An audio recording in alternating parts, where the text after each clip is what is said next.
Deixa eu te fazer uma pergunta bem simples, mas que mexe com a gente.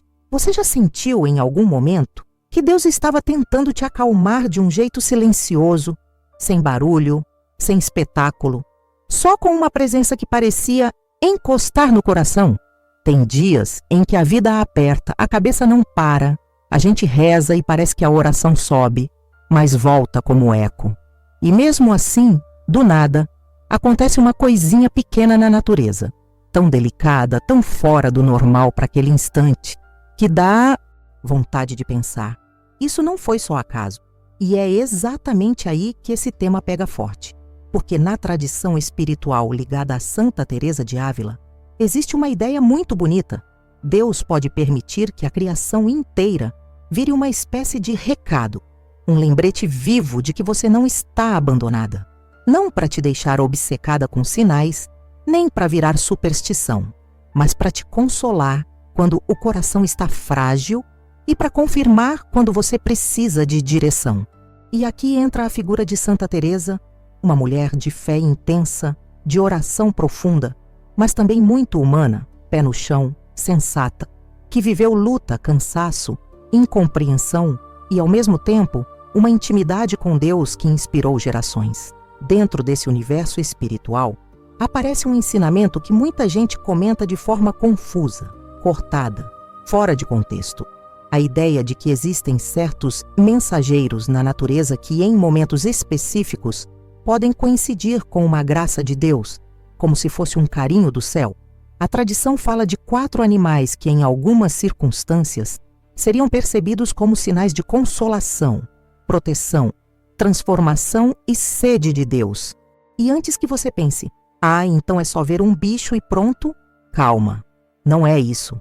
O ponto não é colecionar aparições nem viver caçando significado em tudo. O ponto é, quando a vida te aperta, quando a fé é testada, quando você está num cruzamento de decisões, Deus pode usar o simples para te chamar de volta para a paz. E se você já viveu algo assim, guarda isso com carinho, sem exagero, mas também sem desprezar como se não valesse nada. O primeiro desses sinais, o mais conhecido e ao mesmo tempo o mais subestimado, é a pomba branca. Só que aqui tem um detalhe. Pomba no nosso dia a dia é comum, né? A gente vê em praça, em telhado, em árvore. Por isso mesmo muita gente ignora. Mas a tradição espiritual diz que quando uma pomba branca aparece num contexto muito específico, principalmente em momentos de oração verdadeira, dor funda, decisão que você não consegue tomar ou saudade que corta, ela pode coincidir com um consolo que vem de Deus. Não porque a pomba seja mágica, não porque o animal vire objeto de culto, nada disso. É porque, desde as Escrituras, a pomba é um símbolo clássico do Espírito Santo. E o coração humano entende símbolo com uma facilidade que a mente às vezes não entende. É como se Deus dissesse, eu te vejo. É como se o céu deixasse um bilhete sem palavras. E o que marca esse tipo de encontro não é só a pomba em si, mas a forma como você se sente depois. A tradição descreve que em situações assim, a pomba não aparece como qualquer outra, não chega naquele tumulto habitual, não vem disputando comida, não vem no vai e volta agitado. Ela surge, pousa, fica, e parece que o ambiente muda. E principalmente, o coração muda. Não é euforia, não é adrenalina, é um descanso interior, uma calma que não combina com o que você estava vivendo minutos antes.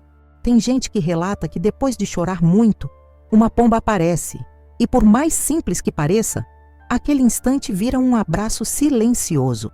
Tem gente que conta que no dia em que precisava decidir algo grande, sair de um lugar, começar uma fase nova, encerrar um ciclo, uma pomba branca apareceu como se dissesse, vai com fé, não com medo.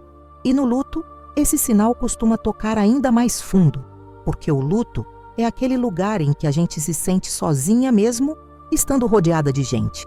Numa hora dessas, um pequeno sinal de paz pode ser um fio de luz. Agora, existe um cuidado importante. A mensagem não é, agora tudo vai ser fácil. A mensagem é, você não está só. E isso muda tudo. Porque tem diferença entre atravessar uma tempestade, achando que Deus te esqueceu, e atravessar a mesma tempestade sentindo que existe presença, companhia, cuidado. Às vezes a resposta não vem como solução imediata, mas vem como força para suportar, como serenidade para respirar, como lucidez para não se perder. E esse é o ponto que Santa Teresa sempre puxava. O mais valioso não é o extraordinário, é o fruto. Se algo te aproxima de Deus, te devolve a paz, te faz mais humilde, mais firme, mais caridosa, então vale. Se algo te deixa ansiosa, obcecada, confusa, aí já não é o caminho. O segundo sinal, ainda mais delicado, é a borboleta branca. E aqui, a simbologia é forte demais para ignorar. Borboleta é transformação, é mudança de fase, é passagem de um estado para outro, é beleza nascendo depois de um processo escondido. E dentro dessa tradição, a borboleta branca aparece como um recado de esperança quando você está em transição, quando parece que nada faz sentido, quando você sente que está morrendo por dentro para um jeito antigo de viver, mas ainda não sabe como vai ser o novo. Sabe quando você sente que está largando algo que era familiar, mas não tem certeza do que vem depois? A borboleta branca, nesse simbolismo, é como se dissesse: calma, o processo tem propósito. E isso não é papo motivacional vazio. Isso é espiritualidade aplicada ao cotidiano, porque tem fases em que a gente só precisa lembrar que não está quebrando, está se transformando. E tem mais. A borboleta branca, nessa leitura, também toca no tema da ressurreição, no sentido de que Deus pode levantar o que você achava que tinha morrido, pode reacender a fé, pode curar uma parte da sua história, pode te dar uma alegria que você nem lembrava mais como era. Não é que a dor some como mágica, é que a dor ganha um sentido novo. E quando esse tipo de sinal acontece, geralmente não é em momento bobo, acontece perto de oração, perto de reflexão, perto de silêncio interior, como se a criação virasse uma legenda discreta do que Deus está fazendo por dentro. E eu sei que enquanto você ouve isso, você pode estar lembrando de algo que já viveu, aquela vez em que uma borboleta entrou na sua casa num dia improvável, ou pousou perto de você quando você estava exausta, ou apareceu justamente quando você pediu um sinal para não desistir. Pode ter sido só natureza? Pode, mas também pode ter sido uma coincidência cheia de significado. E a fé não precisa transformar tudo em milagre, mas também não precisa jogar fora o consolo quando ele vem. O segredo é equilíbrio, coração aberto e mente serena. Então vamos seguir, com calma, do jeitinho que esse assunto pede, porque agora entramos em dois sinais que não são tão poéticos à primeira vista, mas que tocam fundo justamente quando a vida está mais pesada, mais solitária, mais escura. E talvez você se reconheça aqui mais do que imagina. O terceiro sinal que aparece nessa tradição espiritual ligada a Santa Teresa é o cachorro de pelagem clara. E quando eu digo isso, não é qualquer cachorro. Não é aquele que você vê todo dia na rua, no portão do vizinho ou no quintal de alguém conhecido. O que se descreve é um encontro inesperado, fora do padrão, que acontece em momentos de fragilidade emocional, medo ou luto. O cachorro, desde muito antes da nossa época, sempre foi símbolo de fidelidade, proteção, companhia silenciosa. Ele não faz discurso, não explica nada, mas permanece.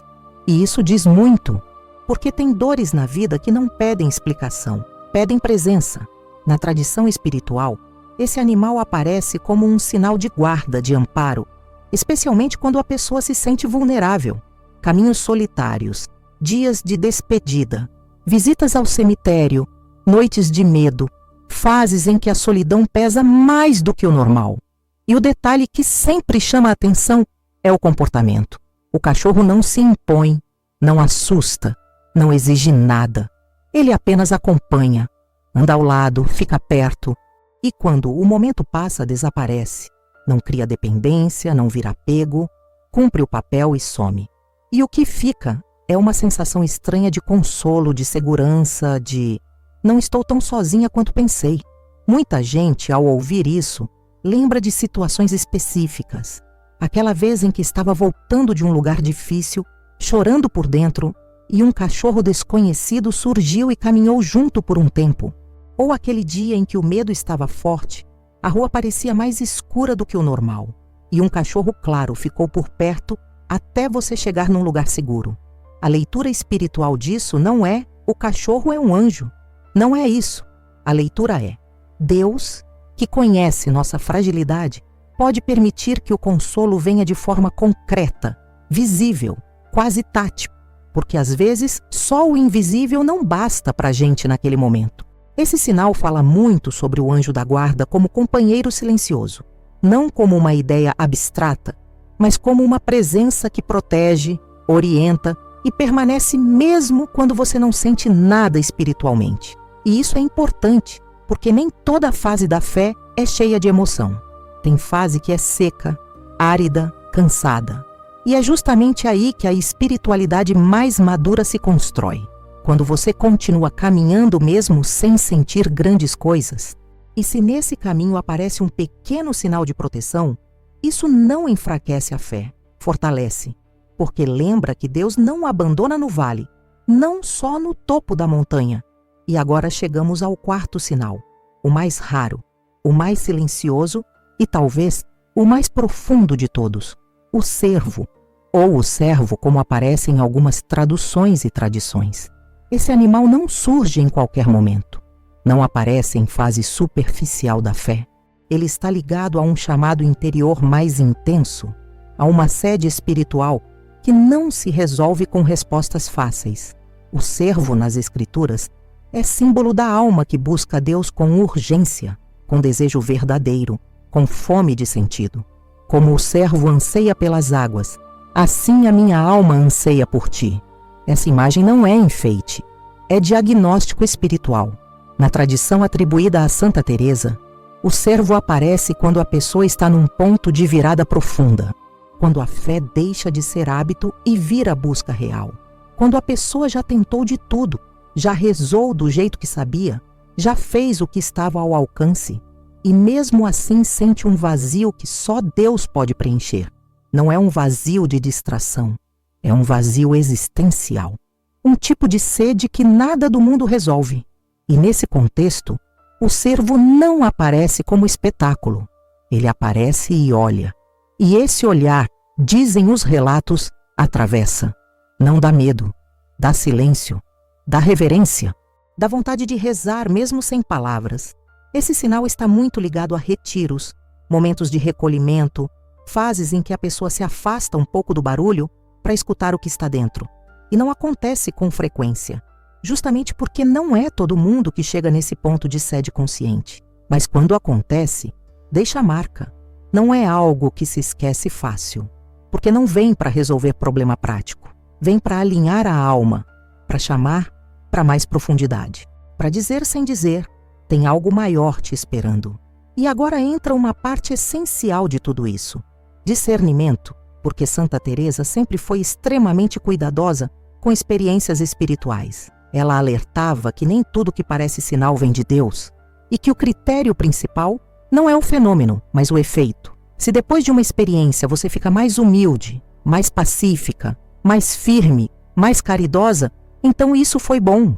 Se você fica ansiosa, obcecada, querendo sinais o tempo todo, se achando especial ou superior, aí já não é caminho saudável.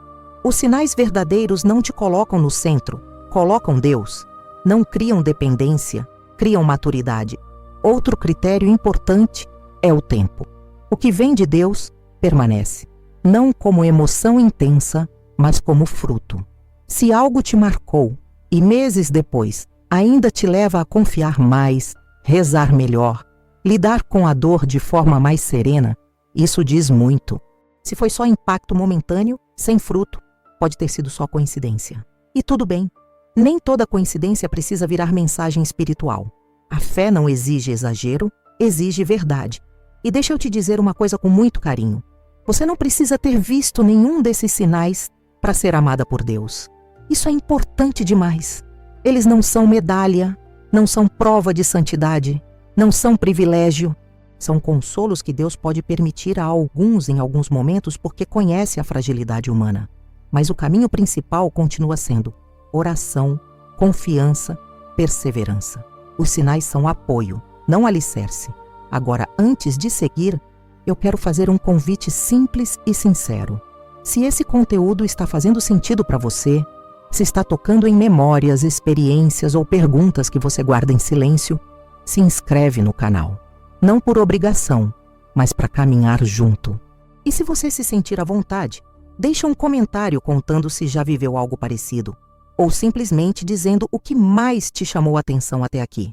Às vezes, quando a gente compartilha, ajuda alguém que está precisando exatamente dessa palavra agora. Agora que você já conhece os 4 sinais e o sentido espiritual que a tradição atribui a cada um deles, a gente precisa ir um pouco mais fundo, porque saber o que eles representam é importante, mas entender como interpretar sem se perder é ainda mais essencial. E é aqui que muita gente escorrega. Santa Teresa sempre insistiu numa coisa que parece simples, mas não é. Experiência espiritual sem discernimento vira confusão, e fé não combina com confusão constante. O primeiro ponto que ela enfatiza é a paz interior. Tudo que vem verdadeiramente de Deus deixa paz. Não é empolgação exagerada, não é arrepio que passa rápido, não é aquela ansiedade de preciso contar para todo mundo agora. É uma paz firme, silenciosa, que permanece mesmo depois que o momento passa. Se você viveu algo que interpretou como sinal e depois disso, seu coração ficou mais sereno, mais confiante, menos desesperado, isso é um bom indício. Agora, se a experiência gerou inquietação, medo, necessidade de buscar mais e mais sinais, aí o caminho já não está saudável. Deus não escraviza ninguém à curiosidade espiritual. O segundo critério é a humildade. Santa Teresa era muito clara. Toda experiência que vem de Deus faz a pessoa se sentir pequena diante da grandeza divina, nunca especial demais. Se depois de um suposto sinal a pessoa começa a pensar que foi escolhida, que tem algo que os outros não têm, que entende mais de Deus do que todo mundo, isso não vem do céu. O céu não infla ego, o céu desmonta a vaidade. O verdadeiro encontro com Deus gera gratidão, não superioridade. Gera desejo de servir mais, não de se exibir espiritualmente. Outro ponto fundamental é a coerência com a fé cristã. Nada que contradiga a mensagem central do Evangelho pode vir de Deus. Isso significa que sinais não substituem oração, não substituem sacramentos, não substituem responsabilidade pessoal. Eles não anulam sofrimento, não prometem vida fácil, não autorizam decisões precipitadas. Se alguém começa a tomar grandes decisões só porque viu um sinal, sem refletir, sem rezar, sem aconselhamento, isso já foge do equilíbrio que Santa Teresa defendia. Deus fala também pela razão, pelo tempo, pelas circunstâncias, não só por experiências pontuais. Ela também alertava para algo muito sutil, o apego aos sinais. Às vezes a pessoa vive uma experiência legítima de consolo, mas depois fica presa àquilo, querendo repetir, querendo reviver, querendo sentir de novo. E isso é perigoso, porque a fé madura aprende a caminhar mesmo quando o consolo não vem. Deus não é obrigado a repetir experiências para provar que está presente. Ele já está. O crescimento espiritual acontece quando você confia mesmo no silêncio. Os sinais são exceção, não regra. E existe ainda outro critério importante: os frutos no cotidiano. Depois de uma experiência marcante, sua forma de tratar as pessoas muda. Você fica mais paciente, mais compreensiva, mais misericordiosa, ou fica mais dura, mais crítica, mais fechada.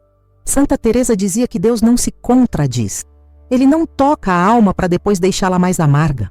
Se algo te aproximou de Deus, isso vai aparecer na sua vida prática, nas pequenas coisas, no jeito de lidar com quem te irrita, no modo como você enfrenta as dificuldades. E é aqui que tudo isso se conecta com a jornada espiritual que Santa Teresa descreve na sua obra mais conhecida, aquela que fala das moradas da alma. A ideia é simples. A vida espiritual não é estática. Ela é caminho. Tem começo, tem crescimento, tem purificação, tem amadurecimento. E cada pessoa está num ponto diferente desse caminho. Por isso, um mesmo sinal pode ter sentidos diferentes, dependendo da fase da vida. Uma pomba pode ser consolo para quem está começando a rezar. Uma borboleta pode ser confirmação para quem está mudando profundamente. Um cachorro pode ser amparo para quem está no meio da dor. Um servo pode ser chamado para quem já sente sede de algo maior. Nada disso é automático. Nada disso é fórmula. É leitura espiritual feita com humildade e calma. Santa Teresa sempre dizia: não tenha pressa de entender tudo. Guarde no coração. Observe. Reze. O tempo revela o que é de Deus. O que não é, se dissolve sozinho. E agora eu quero fazer um convite diferente de tudo que você costuma ouvir. Se esse tema está mexendo com você, não só emocionalmente, mas interiormente, se você está lembrando de experiências que nunca tinha entendido direito, eu te convido a se inscrever no canal não como quem segue um conteúdo, mas como quem entra numa conversa contínua. E mais do que isso, conta nos comentários, se você se sentir confortável, alguma experiência sua relacionada a esse tema. Não para provar nada, não para se mostrar, mas porque compartilhar pode ajudar outra pessoa a não se sentir sozinha na própria caminhada. Para fechar esse caminho que a gente percorreu juntos, eu quero te lembrar de algo essencial. O centro de tudo isso não são os sinais, são os anjos da guarda. Os sinais, quando acontecem, são só formas delicadas de lembrar que existe uma presença constante ao seu lado, mesmo quando você não percebe. Desde o primeiro instante da sua existência, você não caminha sozinha. Existe uma companhia silenciosa, fiel, paciente, que conhece suas lutas, suas quedas, seus medos e suas vitórias. E essa presença não depende do que você sente, depende da fidelidade de Deus. Santa Teresa tinha uma devoção muito concreta ao anjo da guarda. Ela conversava, pedia ajuda, agradecia, não como quem fala com algo imaginário, mas como quem reconhece uma realidade espiritual ensinada pela Igreja. E essa consciência muda a forma de viver, muda a forma de enfrentar a solidão, o medo, a incerteza, porque mesmo quando ninguém entende, mesmo quando ninguém escuta, existe alguém que permanece, alguém que protege, orienta e intercede. E existe uma promessa espiritual muito bonita ligada a isso. Quem vive consciente da presença do anjo da guarda raramente se sente completamente abandonada. Não porque a dor desaparece, mas porque a dor não vem sozinha. Existe suporte invisível, existe cuidado, existe direção.